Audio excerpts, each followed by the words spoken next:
ഹൈന്ദവാചാര സംബന്ധമായും ക്ഷേത്ര സംബന്ധമായും ജ്യോതിഷ സംബന്ധമായുമുള്ള കാര്യങ്ങൾ കൂടുതൽ അറിയുവാൻ ഭഗവതി മഠം ചാനൽ സബ്സ്ക്രൈബ് ചെയ്യുക. നമസ്കാരം.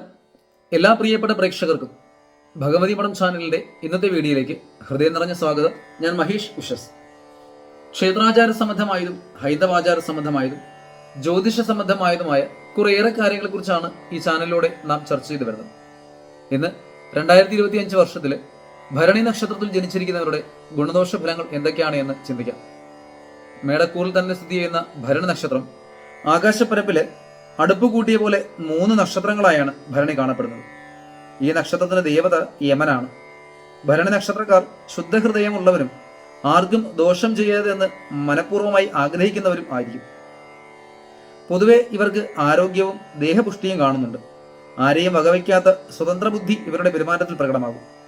ഉദ്യോഗത്തിലും വ്യവസായത്തിലും ഇവർക്ക് ശോഭിക്കുവാൻ സാധിക്കും. ഭരണിയുടെ ദശാനാഥൻ ശുക്രനാണ്. മഹാലക്ഷ്മി ഉപാസനയും ജന്മനക്ഷത്രം തോറും ലക്ഷ്മി പൂജ നടത്തുന്നതും ഉത്തമമാണ്. ഭരണിനാളിൽ ജനിച്ച സ്ത്രീകൾക്ക് ഭരണശക്തിയും മേധാവിത്വവും അല്പം കൂടുതലായിരിക്കും. ചന്ദ്രൻ, രാഹു, ശനി എന്നീ ദശാകാലങ്ങളിൽ ഇവർ വിധിപ്രകാരം ദോഷപരിഹാര കർമ്മങ്ങൾ അനുഷ്ഠിക്കേണ്ടതായുണ്ട്.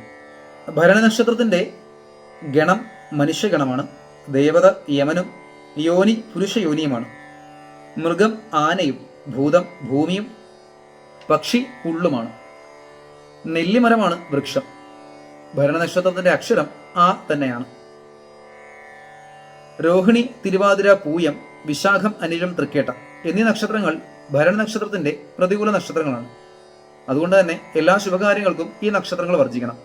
ഇവരുമായി കൂട്ടുകച്ചവടം പോലുള്ള പ്രവർത്തനങ്ങൾ ഒഴിവാക്കുകയും ചെയ്യണം. അനുകൂലമായിട്ടുള്ള നിറങ്ങൾ വെള്ളയും ഇളം നീലയുമാണ്. ഈ നിറത്തിലുള്ള വസ്ത്രങ്ങൾ ഉപയോഗിക്കുന്നത് ഇവർക്ക് ഭാഗ്യാനുഭവങ്ങൾ ഉണ്ടാക്കും. ഭരണ നക്ഷത്രക്കാരുടെ ജനനം ശുക്രദശയിലാണ്. തുടർന്ന് സൂര്യദശ, ചന്ദ്രദശ, കുജദശ, രാഹുദശ, വ്യാഴദശ, ശനിദശ, ബുധദശ. ഭരണ നക്ഷത്രക്കാർക്ക് 2025 വർഷം പൊതുവെ സമ്മിശ്രമായ ഫലങ്ങളാണ് കാണുന്നത്. ഇതിൽ ഗുണങ്ങളുടെ ആധിക്യം പ്രതീക്ഷിക്കുകയും ചെയ്യാം. ജനുവരി മാസം പൊതുവെ ഗുണാനുഭവങ്ങളുടെ കാലമായിരിക്കും. ആരോഗ്യം, തൊഴില്, വിദ്യാഭ്യാസം, കുടുംബ അന്തരീക്ഷം, മറ്റുള്ള അവസ്ഥകളും ഏകദേശം അനുകൂലമായിട്ടായിരിക്കും നടക്കുന്നത്. പുരോഗതി എന്ന് പറയാവുന്ന രീതിയിൽ മുന്നോട്ട് പോകുവാനും കഴിയും. ഫെബ്രുവരി മാസത്തിൽ പെട്ടെന്ന് അനുഭവപ്പെടുന്ന ഒരു പുരോഗതിയുടെ പാത സംജാതമാകുവാനും എവിടെയാണോ നമുക്ക് പുരോഗതി ഉണ്ടാകേണ്ടത് അത് അനുകൂലമായി തീരുകയും തദ്വാര പല മുന്നേറ്റങ്ങൾക്ക് കാരണമാകുകയും ചെയ്യും. ബന്ധുക്കളോ സുഹൃത്തുക്കളോ മുഖാന്തരം വിദേശ യാത്രകൾ സഫലമാകും.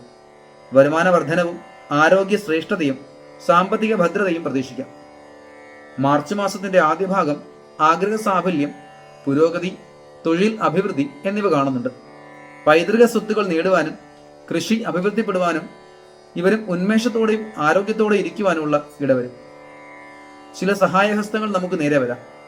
ചില ടെസ്റ്റുകൾ വിജയത്തിലെത്തുവാനും തൽഫല ലഭ്യതയും ഉണ്ടാകുകയും ചെയ്യും. പിതാവിന് പല ഗുണങ്ങളും ചെയ്യുകയും ചെയ്യും. ഏപ്രിൽ മാസത്തിൽ വിവാഹം പോലുള്ള മംഗളകർമ്മങ്ങൾ ആഗ്രഹിക്കുന്നവർക്ക് അത് നടക്കുവാനിടയുണ്ട്. ഭരണരംഗത്ത് പ്രവർത്തിക്കുന്നവർ പല വിഷമാവസ്ഥകളെയും നേരിടേണ്ടതായി വരും. ഉദ്യോഗസ്ഥർക്ക് സ്ഥലം മാറ്റം ഉണ്ടാവുകയും ചില വിദൂര യാത്രകൾ തരപ്പെട്ടു വരികയും ചെയ്യും. മനസാന്നിധ്യം പലപ്പോഴും നഷ്ടപ്പെട്ടെന്ന് വരാം. പരാജയ ഭീതി അലട്ടുകയും തൊഴിൽ രംഗത്ത് അല്പം മൗഢ്യം നിലനിൽക്കുകയും ചെയ്യും. മെയ് മാസത്തില് ആരോഗ്യപരമായി വളരെ ശ്രദ്ധയും കരുതലും ആവശ്യമായി ഉള്ള കാലഘട്ടമാണ്. 2 വട്ടം ആലോചിക്കാതെ ഒന്നും ചെയ്യുവാൻ പാടില്ല. ബുദ്ധിമുട്ടുകളെല്ലാം തരണം ചെയ്ത് വേണം മുന്നോട്ട് നീങ്ങേണ്ടതെന്ന് കാണുകയാൽ ആത്മീയ ഉണർവും അനിവാര്യമായി കാണുന്നുണ്ട്. അനാവശ്യ കാര്യങ്ങളുടെ പിന്നാലെ നീങ്ങുവാൻ ഇടയുണ്ട് എന്നതുകൊണ്ട് എല്ലാ കാര്യങ്ങളും ശ്രദ്ധിച്ചു വേണം മുൻപോട്ട് പോകുവാൻ. ജൂൺ മാസത്തിൽ ലോണ്, സർക്കാർ ധനലഭ്യത എന്നിവയ്ക്കുള്ള അവകാശം കാണുന്നുണ്ട്. വിദ്യാർത്ഥികൾക്കും റിസർച്ചുകാർക്കും ഗ്രാന്റുകൾ ലഭിക്കുവാനും സാധ്യത കാണുന്നു. മുടങ്ങിക്കിടക്കുന്ന പെൻഷൻ ലഭിക്കുകയും വാക്കുകളുടെ പ്രയോഗം ശ്രദ്ധിച്ചില്ല എങ്കിൽ പിന്നീട് വിനയായി തീരുകയും ചെയ്യും. കുടുംബത്ത് ഒരു ഉണർവില്ലായ്മ സൃഷ്ടിക്കപ്പെടുകയും വിദ്യാർത്ഥികൾക്ക് വളരെ ഗുണപ്രദമായ കാലം അനുഭവപ്പെടുകയും ചെയ്യും. അനാവശ്യമായി ചിലവ് വന്നുകൂടുവാനും സാധ്യതയുണ്ട്. ജൂലൈ മാസത്തിൽ വിദ്യാർത്ഥികൾക്കും തൊഴിൽ അന്വേഷിക്കുന്നവർക്കും ഉപരിപഠനം, വിദേശ പഠനം ഇവ ആഗ്രഹിക്കുന്നവർക്കും പരിശ്രമിക്കുന്നവർക്കും വളരെ അനുകൂലമായ സമയമായിരിക്കും ജൂലൈ മാസം. അവരുടെ കാര്യസാധ്യത കാണുന്നുണ്ട്. ടെസ്റ്റുകൾക്ക് വിജയിക്കുവാനും ഉദ്യോഗലബ്ധിയും കാണുന്നുണ്ട്. തൊഴിൽ രംഗത്ത് വർധന ഉണ്ടാവുകയും പരക്കെ അഭിവൃദ്ധിയും പ്രതീക്ഷിക്കാം. ഓഗസ്റ്റ് മാസത്തിന്റെ മധ്യഭാഗം ഒഴികെ ചില ഗൃഹദുരിതങ്ങൾ അനുഭവിക്കേണ്ടതായി വരും. വാഹനയാത്രകൾ ശ്രദ്ധിക്കണം. വ്യവഹാരങ്ങളിൽ പരാജയഭീതി അലട്ടുകയും പൊതുപ്രവർത്തകർ പിന്നിൽ നിന്നുള്ള ദോഷങ്ങൾക്കെതിരെ കരുതിയിരിക്കേണ്ടതായുമുണ്ട്. തൊഴിൽ രംഗത്ത് ശോഭനമായിട്ടുള്ള അനുകൂലമായിട്ടുള്ള മാറ്റങ്ങൾ ഉണ്ടാവുകയും ചെയ്യും. സെപ്റ്റംബർ മാസത്തിൽ ആകസ്മികമായി ലഭിക്കാവുന്ന ഐശ്വര്യങ്ങൾക്ക് വേദിയായിരിക്കും. ഭരണാധിപന്മാരും പൊതുപ്രവർത്തകർക്കും വളരെ അംഗീകാരങ്ങൾ ലഭിക്കുകയും ചെയ്യും. കച്ചവടക്കാർക്ക് മെച്ചപ്പെട്ട സമയം, തൊഴിൽ അന്വേഷകർക്കും വിവാഹാന്വേഷകർക്കും പ്രതികൂല സമയം എന്നിവയായിരിക്കും ഈ വരുന്ന സെപ്റ്റംബർ മാസം. ഗൃഹനിർമ്മാണം ഏകദേശം പൂർത്തീകരിക്കുവാൻ പരിശ്രമിക്കും. തൊഴിൽ മെച്ചവും സാമ്പത്തിക ഭദ്രതയും ഉണ്ടാക്കിയെടുക്കാൻ സാധിക്കുകയും ചെയ്യും. ഒക്ടോബർ മാസത്തിന്റെ ആദ്യ ഭാഗം പലവിധ നേട്ടങ്ങളും ഉണ്ടാവുകയും വിദ്യാർത്ഥികൾക്ക് കൂടുതൽ മെച്ചപ്പെട്ട അനുഭവങ്ങൾ ഉണ്ടാവുകയും ചെയ്യും. ഉപരിപഠന പരിശ്രമങ്ങൾക്ക് അവസരം ലഭിക്കുകയും സാഹിത്യകാരന്മാരുടെ സർക്കാർ പുരസ്കാരങ്ങൾ ലഭിക്കുകയും ചെയ്യും. തന്റെ സൃഷ്ടികൾ വളരെ പ്രശസ്തമായി വരുന്നൊരു കാലഘട്ടം കൂടിയായിരിക്കും ഒക്ടോബർ മാസം. തൊഴിൽ രംഗത്ത് ഗുണവും സാമ്പത്തിക മെച്ചവും കുടുംബ അഭിവൃദ്ധിയും ഉണ്ടാകും. എന്നാൽ വ്യക്തിപരമായ ചില ക്ലേശങ്ങൾ അനുഭവപ്പെടുകയും അത് തരണം ചെയ്യേണ്ടതായി വരികയും ചെയ്യും. നവംബർ മാസത്തിൽ ദാമ്പത്യ ജീവിതത്തിൽ അനുഭവപ്പെടാവുന്ന പൊരുത്തക്കേടുകൾക്ക് സാക്ഷ്യം വഹിക്കേണ്ടതായി വരും.